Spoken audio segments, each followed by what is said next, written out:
to be back. Now, at some point in the second half of this year, we will all go to the polls and make a choice. Not just about Conservatives versus Labour, or Sunak versus Starmer. It will be a choice between the future and the past. Now, I remain confident that my party can prevail, not because of our record alone, but because we will be the only party really talking about the future. And not with vague, lofty platitudes, but with bold ideas and a clear plan that can change our society for the better and restore people's confidence and pride in our country. Now, I feel a profound sense of urgency because more will change in the next 5 years than in the last 30. I'm convinced that the next few years will be some of the most dangerous, yet the most transformational that our country has ever known. So the question we face today is this: who has the clear plan and bold ideas to deliver a secure future for you and your family? The dangers that threaten our country are real. They're increasing in number.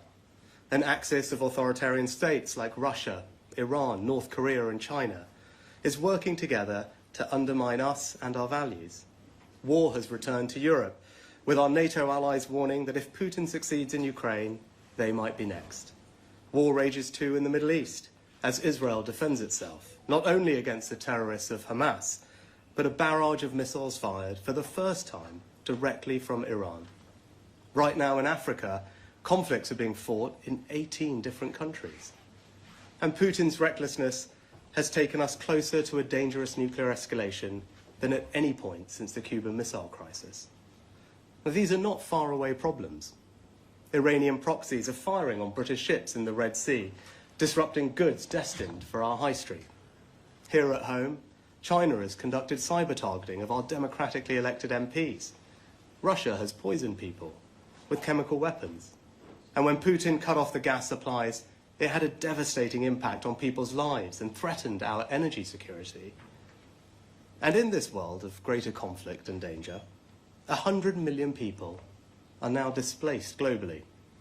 Countries like Russia are weaponizing immigration for their own ends, and criminal gangs keep finding new routes to across European borders. Illegal migration is placing an intolerable strain on our security and our sense of fairness. And unless we act now and act boldly, this problem is only going to grow. Extremists are also exploiting these global conflicts to divide us.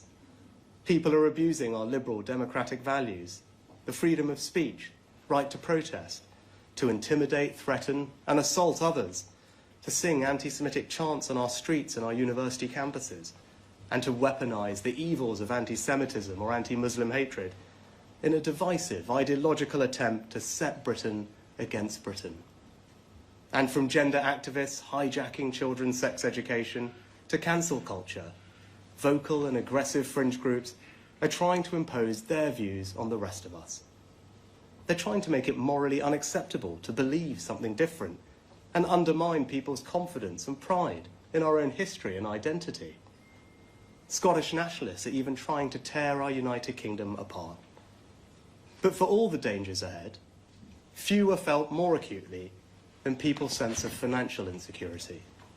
We've been pounded by a series of once-in-a-generation shocks, the worst international financial crisis since the Great Depression in the 1930s, the first global pandemic since the Spanish flu in 1918, the biggest energy shock since the 1970s. Global forces, yet they are hitting our living standards here at home. We must be prepared strategically, economically, with robust plans and greater national resilience to meet this time of instability with strength.